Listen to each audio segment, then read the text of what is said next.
इस वीडियो में मैं कोई भी क्वेश्चंस कराने वाला नहीं हूँ। बस हमने जो मिक्स फ्रेंड्स पढ़ा था उसी के सारे जो कॉन्सेप्ट है उसे मैं रिकॉल कराने आया हूँ।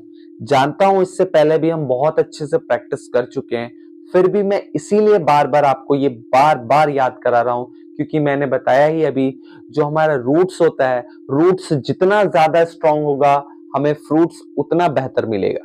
तो हमें इसे पूरे अच्छे से पकड़ के रखना है, माइंड में हमें पूरे अच्छे से चिपका कर रखना है, जिससे क्या होगा, हम क्वेश्चंस को बहुत इजीली सॉल्व कर पाएंगे। क्योंकि ये हमारा स्कूल के जो हमारे फॉर्मूले कॉन्सेप्ट होते हैं उससे ये अलग है, तो हमें ये अलग है तो बहुत ज्यादा बार प्रैक्टिस करना होगा, चाहे वो कॉन्सेप्ट हो चाहे वो प्रैक्टिकली अप्रोच क्यों ना हो। तो इसीलिए मैं इसे बार बार आपको करा रहा हूं, आप भी बच्चों को ये बार बार कराइएगा, ठीक है। तो चलिए एक बार फटाफट से हम लोग कर लेते हैं इसे सारे को। मैं बोलता जाऊंगा, आप भी कोशिश कीजिएगा मेरे साथ जवाब देने का, ठीक है।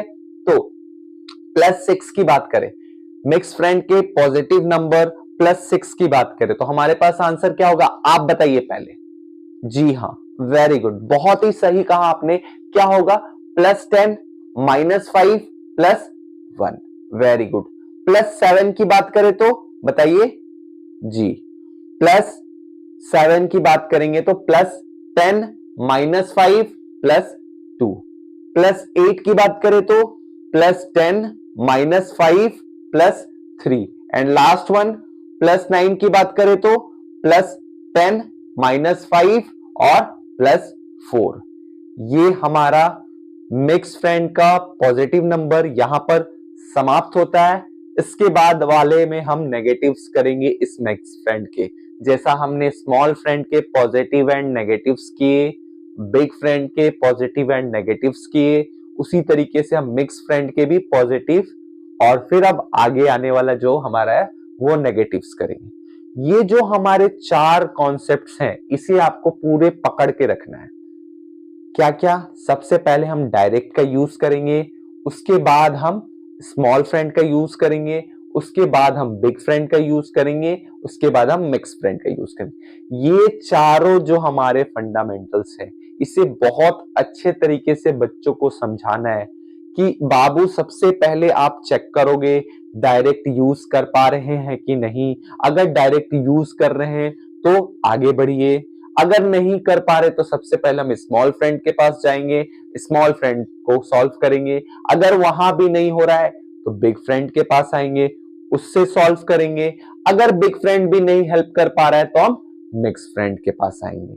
इस तरीके के ये जो 4 पिलर्स हैं अबेकस किट में हमें सॉल्व करने का, ये बच्चों को अच्छे से समझाना है, फन वे में समझाना है। जैसे हमारे आस पड़ोस में दोस्त होते हैं, फ्रेंड्स होते हैं, कि सबसे पहले हमारे जो करीब होते हैं, हमारे जो छोटे होते हैं उनके साथ हम रहेंगे, स्मॉल फ्रेंड्स को बुलाएंगे, फिर अगर उनसे सॉल्व नहीं हो रहा तो हम बड़े लोगों को, बड़े भैया लोग को इंट्रोड्यूस कराएंगे, बिग फ्रेंड आएंगे, उनसे भी सॉल्व नहीं हो रहा तो पूरे फैमिली एक साथ जुड़ जाएंगे, मिक्स फ्रेंड के रूप में हम यूज करेंगे। तो इस तरीके से उनको स्टोरी बताना है, स्टोरी से रिलेट कराकर उन्हें सारी चीजों को प्रैक्टिस कराना है। क्योंकि हम बड़े हैं, हमें जरूरत नहीं है स्टोरी की, हम जल्दी कैच कर लेंगे, फिर भी हमारे लिए भी अगर समझना है तो एक स्टोरी बनाएंगे तो हमारे लिए बेहतर है समझने के लिए। लेकिन खासकर बच्चों के लिए ये बहुत ही इंपॉर्टेंट है, उन्हें समझाइएगा स्टोरी के बेस्ड पर कि हाँ, सबसे पहले हमें डायरेक्ट यूज करना है, खुद से हम कोई भी काम हमें खुद से काम कराना है, हम खुद से कर लें अच्छी बात है, जितना ज्यादा हो हम खुद से करें। अगर हमसे नहीं हो पाए तो हमारे जो फ्रेंड्स है, जो छोटे दोस्त हैं उनके पास जाएंगे, हमारे जो फ्रेंड सर्कल होते हैं हमारे साइज के उनके पास जाएंगे, तो उसका नाम क्या है, स्मॉल फ्रेंड। अब उस स्मॉल फ्रेंड से भी नहीं हो पा रहा है तो क्या करेंगे, हम अपने से बड़े के पास जाएंगे जो कि है बिग फ्रेंड। तो बिग फ्रेंड में क्या हो जाएंगे, जैसे भैया है ना। पहले तो हमारे स्मॉल फ्रेंड क्या होंगे, दोस्त वगैरह में हम काउंट करा देंगे।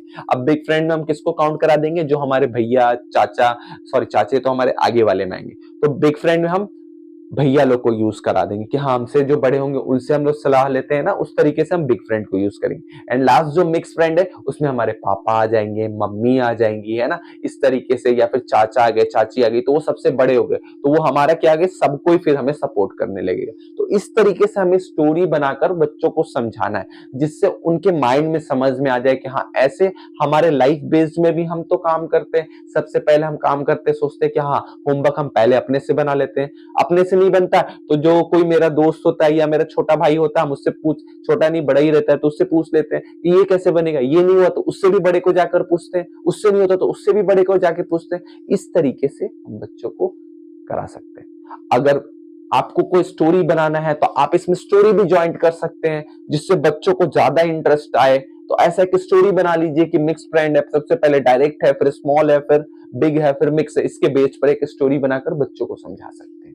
ठीक है, तो फिर मिलते हैं आगे कुछ नए कॉन्सेप्ट के साथ। तब तक के लिए ये सारी चीजों को प्रैक्टिस करते रहिए और बच्चों को भी कराते रहिए।